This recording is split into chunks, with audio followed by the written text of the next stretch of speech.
Hello, I am Linus and I have Asperger syndrome, and I am going to make a video about a topic that I've gotten lots of questions about. Me and Katrina have been in Portugal for a month. I haven't made a lot of videos lately, and I promised someone that I would make a more Asperger's related video. Or more Asperger's related videos. So I was thinking about it, and the main question I get as a channel coming from someone who has Asperger's is, how do you get the diagnosis and why do you get it? Surprisingly. And the reason why I want to make a video about this is because I've made lots of videos explaining it, but I've not made a specific video explaining it. So if you haven't watched all my videos, you might not know exactly what my standpoint is. So I got a comment or mail the other day from someone saying, like, me and my parents think my brother has Asperger's. What do we do? How do we confront him? Like, do we confront him, kind of thing? Basically, like, how and why. And I wanted to make a video explaining how and why. How is actually very easy. Like, the getting a diagnosis part is very easy if you have Asperger's. Coming from a guy living in Sweden, I've heard a lot of people from other countries have problems because the people there don't accept that Asperger's is a thing or whatever, which could be a problem. I don't know which countries those are, but the general direction you need to go to get the diagnosis is the same. And here are the steps you need to take. First of all, you find out about Asperger's. You read up on Asperger's and find lists of symptoms. You compare yourself to the Asperger's diagnosis. You see if you fit in. You soul search a bit, because if you feel comfortable with the diagnosis and you're like, this guy really sounds like me. I've been watching Linus's videos. I really relate to him. I have all these quirks. I feel different. I don't like social situations. Other people have difficulties understanding me. I've always assumed I was just quirky, but maybe there's something more. That's the first step. Or if you know someone who have those symptoms, the first step is to just assume that what if I have Asperger's? And then you read up on the symptoms more specifically. There are certain symptoms that a lot of Aspies have, but there's no symptoms that all Aspies have. So it's a bit tricky. But the main general problems are that you have problems with social situations, and other people don't understand you because your how do I put this? Your explanations aren't as natural as others sometimes. You have trouble understanding other people's natural explanations of things. It's difficult to explain, but it's more like other people are here, you are here, and it's like you just miss a little bit, right? It's called High-Functioning Asperger syndrome, so you're not below them, but you're certainly not on their level. There are other physical things, like some people on like shower heads with too strong water streams, like cutting their hairs might hurt and so on. They're physically sensitive. The whole not looking in people's eyes and stuff. There are certain things that you can kind of spot on some Aspies, but you can't guarantee it. So those are normally not things that you look at when you get an Asperger's diagnosis. There is a list of things you need to fit in to get the diagnosis, and those mostly contain to the social parts. So step 1, you find out stuff. Step 2 is you go to your general practitioner, which in Sweden is just like the doctor, or like the family doctor, or like, whatever you have in your country that is just the place you go when you're sick, or when you have a problem in general. You go there and you tell them, I want to be referred to a psychologist because I think I have Asperger syndrome. Here are some papers I've printed about what Asperger's is.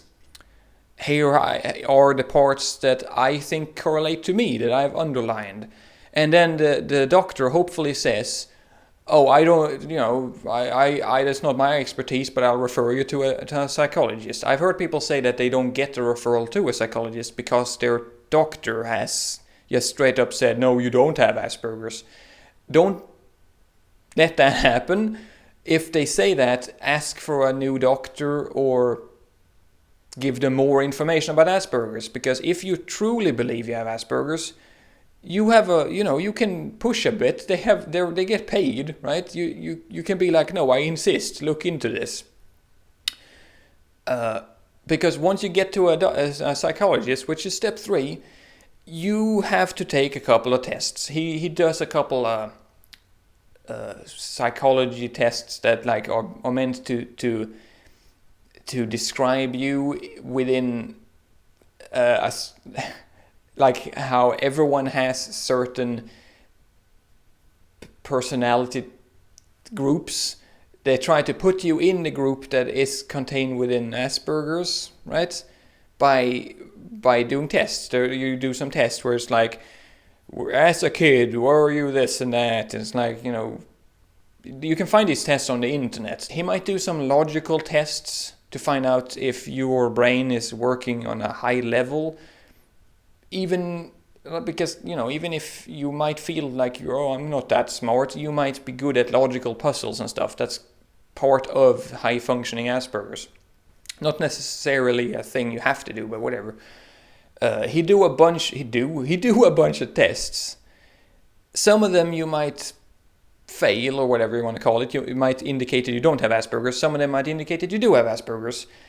And then it's up to the psychologist to make a decision on whether or not you have it. Again, if he decides you don't have it, you could ask for another psychologist. You can get a private psychologist, or you can just continue talking to him about it. But the most important thing is that if he says no, you don't have this, you ask why, and then you just try to find a solution or a reason that you are happy with, because you might not have Asperger's. It's as simple as that. You go to a doctor, you go to a psychologist, you do some tests, and then he finds out if you have Asperger's or not. It's just as any other sickness you might have, basically. It's not a sickness, but you know what I mean. It's just like anything else. So that's how you get a diagnosis. Some people in some countries, like I said, have problems with this part. But I feel like there's no psychologist who would say that Asperger's doesn't exist or something. So if you just keep asking the right people, eventually you will find someone who is knowledgeable about Asperger's and that will help you. So that's how. Now, a lot of people ask why, which is a question I don't really understand. Because I want to find out more about myself. I want to know more about myself. And not thinking you have some kind of very important, very huge psychological trait, but not wanting to find out if you have it or not is just weird to me. Like, if I had Asperger's, I would want to know, kind of thing. And I went to a doctor and I found out, and now I'm happier for it. If you know someone who you think have Asperger's and you're like, oh, I don't know if I should tell him because I don't know, what if he doesn't want to know? I mean, I can't see anything wrong with having Asperger's. It's not a sickness. It's not a defect per se. So I'd rather know if it was me. But again, if I had cancer, I would rather know. Some people might not agree with that. But the thing is that Asperger's isn't cancer. But why? The why is also pretty easy though, because you might have some problems. Let's be honest. If you have Asperger's, you might have some problems. You might feel out of place. You might feel like you don't belong and all that good stuff. And knowing that you have Asperger's helps you cope with those things. You can change your ways if you know what your ways are. But if you don't know that you have Asperger's, you don't know your ways and you can't change. Ever since I found out I have Asperger's, I've felt less bad about being, a social shut-in, because I like being a social shut-in. I don't like hanging out with people. So I used to be like, oh, I should go out to parties more, but now I'm just like, I don't want to go out to parties more, so I'm not gonna. And feeling good about yourself is more important than thinking you're perfect, because nobody's perfect. If you think you have Asperger's, or you think someone else has Asperger's, I feel like it's better to bring it out. Especially if that person might have some social problems, because the social problems have fixes. You can read up on Asperger's, tips and tricks. There's good reasons to find out, is what I'm saying. I hope that answers those 2 questions.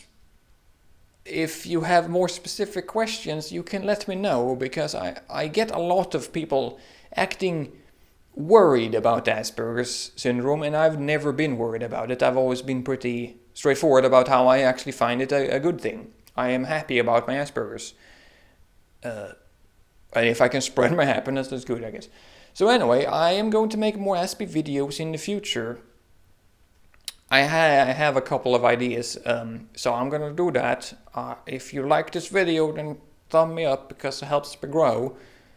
Or thumb me down if you don't agree, because apparently it still helps me grow. Because YouTube. So anyway, I hope to see you guys later. Bye. Bye. Flamengo, minha paixão, minha paixão. Mengão, minha paixão.